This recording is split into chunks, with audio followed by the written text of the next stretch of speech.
dans le Seigneur, bonjour et bon réveil matinal. Nous sommes réunis comme chaque matin dans le cadre de notre méditation quotidienne. La méditation quotidienne, c'est tous les jours de lundi à vendredi.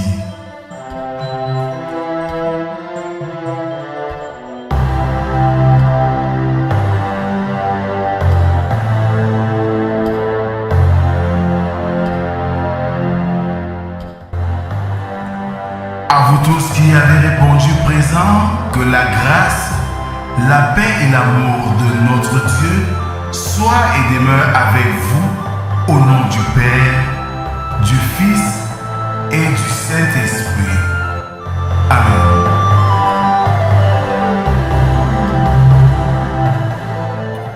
Nous sommes aujourd'hui le vendredi 28 juin 2024. Dag Amax Jold, dans son ouvrage intitulé Jalons, déclare ceci: l'humilité naît de la confiance des autres. Ouvrons nos cantiques sur les ailes de la foi, numéro 262. Nous chanterons la deuxième strophe. Le cantique est intitulé Prends-moi tel que je suis.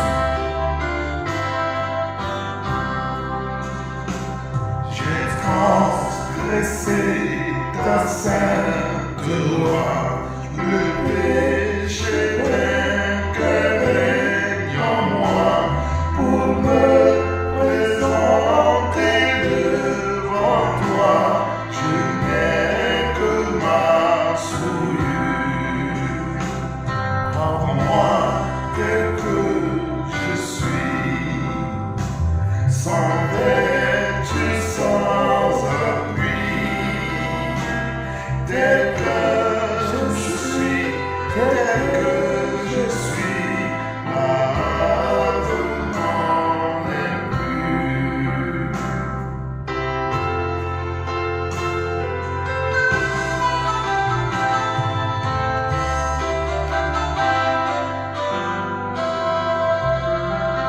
Alors, mes frères et sœurs, adorons notre Dieu avec le psaume du jour, le numéro 130, dont nous ferons lecture des 5 premières strophes qui stipulent ceci. Du fond de l'abîme, je t'invoque, ô Éternel. Seigneur, écoute ma voix, que tes oreilles soient attentives à la voix de mes supplications. Si tu gardais le souvenir des iniquités, Éternel, Seigneur, qui pourrait subsister? Mais le pardon se trouve auprès de toi, afin qu'on te craigne. J'espère en l'Éternel, mon âme espère, et j'attends sa promesse. Mon âme compte sur le Seigneur, plus que les gardes ne comptent sur le matin, que les gardes ne comptent sur le matin. Amen. Prions Dieu. Éternel notre Dieu, voici tes enfants que nous sommes, sont réunis pour écouter ta parole, pour se laisser transformer par cette parole, afin, Seigneur, de vivre pas selon notre chair, mais selon tes commandements. Viens donc en ce moment nous édifier par ta parole, qui est la vérité et la vie. Amen. Bien-aimés, nous méditons ce matin dans le livre de l'Exode, chapitre 18, verset 13 au verset 27. Exode 18, 13, 27. Là, il est écrit: le lendemain, Moïse s'assit pour juger le peuple, et le peuple se tint devant lui depuis le matin jusqu'au soir. Le beau-père de Moïse vit tout ce qu'il faisait pour le peuple, et il dit: Que fais-tu là avec ce peuple?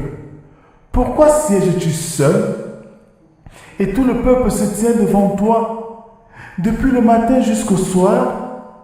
Moïse répondit à son beau-père, c'est que le peuple vient à moi pour consulter Dieu. Quand ils ont quelques affaires, ils viennent à moi. Je prononce entre eux et je fais connaître les ordonnances de Dieu et ses lois. Le beau-père de Moïse lui dit, ce que tu fais n'est pas bien. Tu t'épuiseras toi-même et tu épuiseras ce peuple qui est avec toi, car la chose est au-dessus de tes forces. Tu ne pourras pas y suffire seul. Maintenant, écoute ma voix. Je vais te donner un conseil et que Dieu soit avec toi. Sois l'interprète du peuple auprès de Dieu et porte les affaires devant Dieu. Enseigne-leur les ordonnances et les lois et fais-leur connaître le chemin qu'ils doivent suivre et ce qu'ils doivent faire. Choisis parmi tout le peuple des hommes capables, craignant Dieu, des hommes intègres, ennemis de la cupidité, établis-les sur eux comme chefs de 1000, chefs de 100, chefs de 50 et chefs de 10, qui jugent le peuple en tout temps, qui portent devant toi toutes les affaires importantes et qui prononcent eux-mêmes sur les petites causes, allège ta charge et qui la portent avec toi. Si tu fais cela et que Dieu te donne des ordres, tu pourras y suffire et tout ce peuple parviendra heureusement à sa destination. Moïse écouta la voix de son beau-père et fit tout ce qu'il avait dit. Moïse choisit des hommes capables parmi tout Israël et il les établit chefs du peuple, chefs de 1000, chefs de 100, chefs de 50 et chefs de 10. Ils jugeaient le peuple en tout temps, ils portaient devant Moïse les affaires difficiles et ils prononçaient eux-mêmes sur toutes les petites causes. Moïse laissa partir son beau-père et Jéthro s'en alla dans son pays. Bien-aimés, voilà ce qui fait beau d'avoir des personnes de confiance auprès de nous. Ces personnes de confiance qui se soucient aussi de notre bon travail, de notre santé, de notre bien-être. Voilà un Moïse qui travaille de tue-tête à tue-tête, sans tenir compte du poids du fardeau. Mais au conseil du sage, au conseil du beau-père, par expérience de l'âge, par expérience de vision, lui fait une suggestion. Je suis sûr qu'à notre monde d'aujourd'hui, si on avait dit ainsi à quelqu'un, il va dire, qu'en sais-tu? Tu maîtrises quoi de la chose? Moi, je traite avec Dieu. Tu es venu quand? Nous avons souvent vu des personnes qui, pour avoir eu un petit pouvoir de rien du tout, sont devenus plus forts même que ceux qui donnent le pouvoir. Oui, Moïse nous enseigne l'humilité. L'humilité à l'endroit des personnes surtout de confiance. Parce que beaucoup de personnes, au nom de la confiance, au nom de l'humilité, se jettent souvent dans les dents des loups. L'humilité aux personnes de confiance.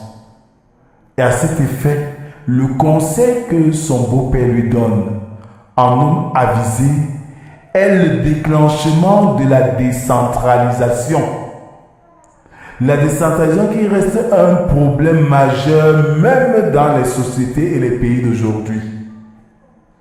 Accaparer le pouvoir pour soi-même n'est pas une bonne chose, non seulement pour le pouvoir, mais pour le peuple, vu la lenteur de la diligence des situations.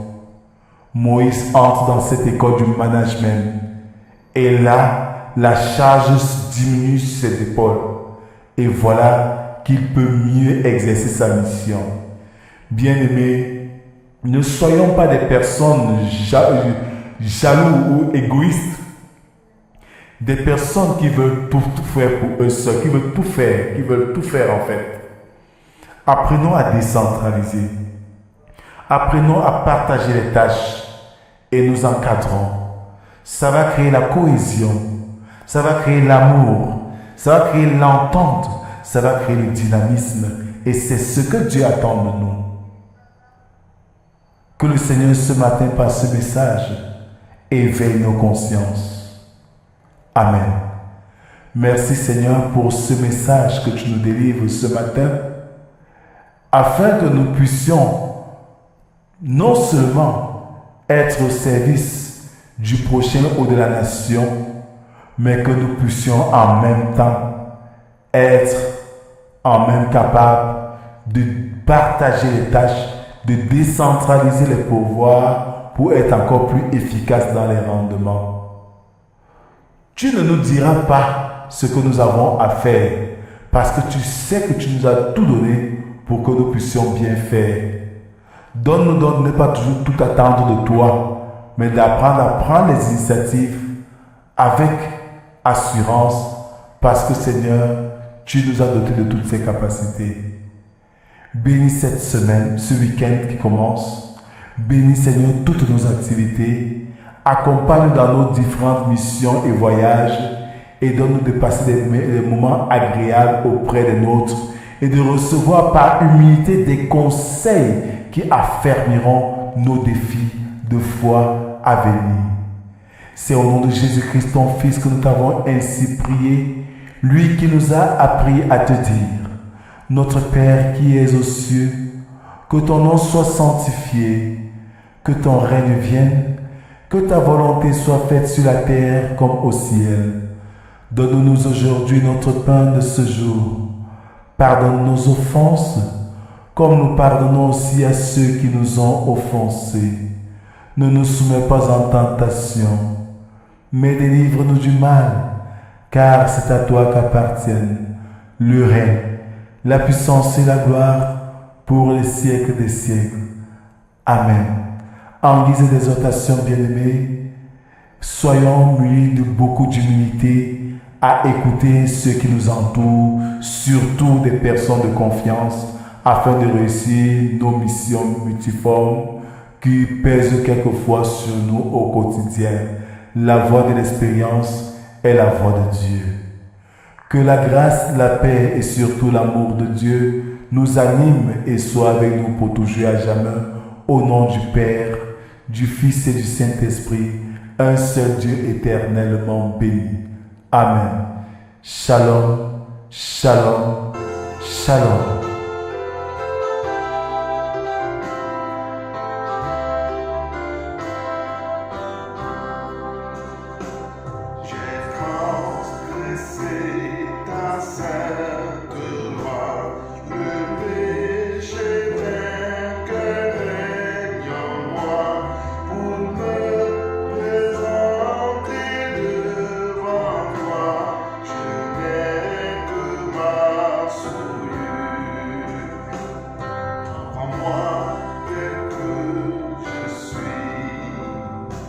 Sans